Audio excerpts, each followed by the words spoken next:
Shalom, shalom, peuple de Dieu, que notre Dieu vous donne la paix. Jusque pour faire une petite prière, d'abord tout pour commencer, je remercie Dieu le Père et notre Père. Je remercie encore pour cette journée, pour cette opportunité qu'il nous donne encore. Je demande à Saint-Esprit d'ouvrir vos yeux et vos oreilles et vos cœurs pour que cette parole change votre vie au nom de notre Seigneur Jésus-Christ de Nazareth. Amen. Merci mes frères et sœurs, je suis venu encore vous parler, c'est au sujet des églises, des révélations que j'ai au sujet de beaucoup d'églises. Et par contre, je vais citer pas tous les noms. Là, je vous parle au sujet de cette église d'Angoulême, l'église musulmane, l'église catholique et aussi les témoins de Jéhovah.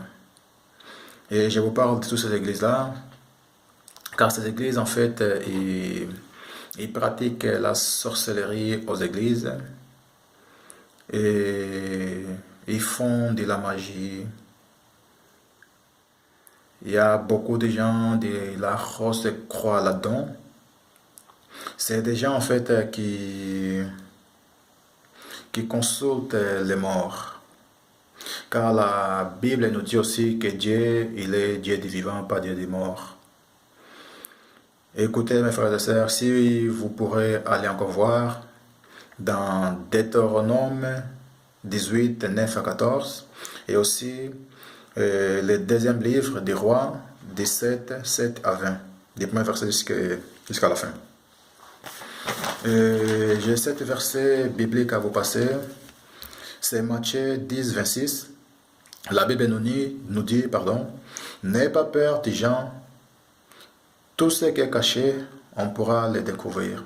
Et tout ce qui est en secret, on pourra les connaître. Notre Dieu, notre Père, me révèle beaucoup de choses. Car je vous dis toujours, mes frères et sœurs, il y a une chose tellement importante à faire, c'est la parole de Dieu. Vous savez, je partais aux églises, mais je voyais que non, tous ces gens-là, ils étaient que des hypocrites.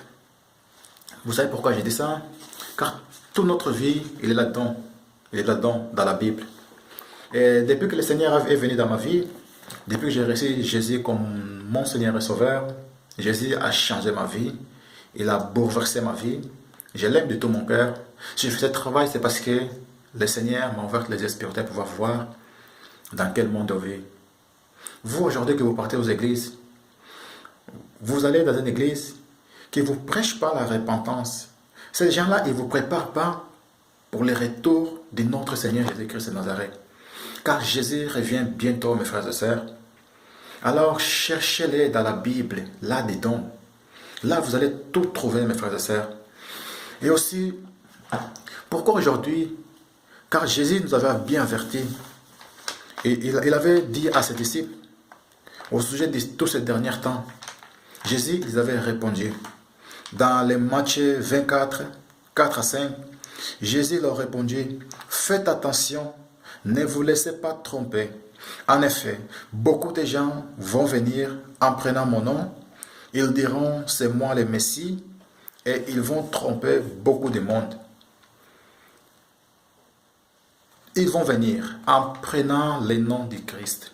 Ils vont parler de Jésus. Mais c'est pour tromper le peuple de Dieu. Car la Bible nous dit, vous connaîtrez la vérité et la vérité vous affranchira.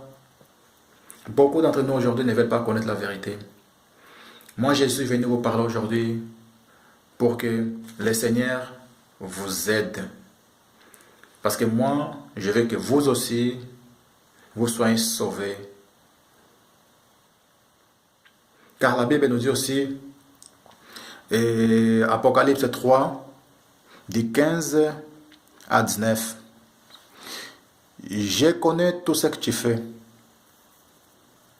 Tu n'es ni froid ni brûlant. Si seulement tu pouvais être froid ou brûlant, mais comme tu es tiède, ni froid ni brûlant, je vais te vomir dans ma bouche. Tu dis, je suis riche, j'ai gagné beaucoup d'argent, je n'ai besoin de rien.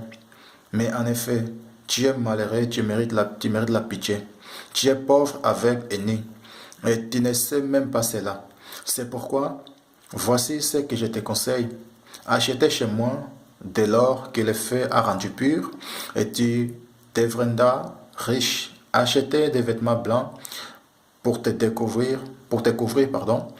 Ainsi, tu ne seras pas nu et tu auras pas honte, et tu n'auras plus honte.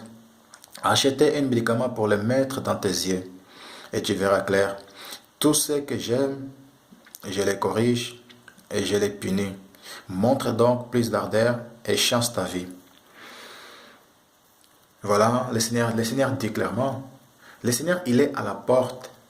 Le Seigneur, il n'est pas dans vos églises. Car le Seigneur, il veut habiter dans ton cœur. Il veut avoir une intimité comme père et fils. Notre Dieu nous connaît. Moi, je pars aux églises. Mais depuis que j'ai rencontré Jésus-Christ dans ma vie, c'était dans ma chambre. Dans ma chambre, le Seigneur m'a visité. Car je l'ai cherché. Car j'avais cette soif de lui. Et aujourd'hui, le Seigneur me révèle tellement de choses. Tellement de révélations. Tellement de choses à venir. Vous aussi. Ce n'est pas dans une église. C'est pas dans une église. Quand tu vois que dans ton église, ta vie ne change pas, ton pasteur ou ton prophète ne prêche pas la repentance pour vous préparer pour le retour de Christ, mes frères et sœurs, sortez de cette église. Va dans ta chambre, prends ta Bible, cherche le Seigneur de tout ton cœur, il va te répondre. Que Dieu vous bénisse. Que Dieu vous aide.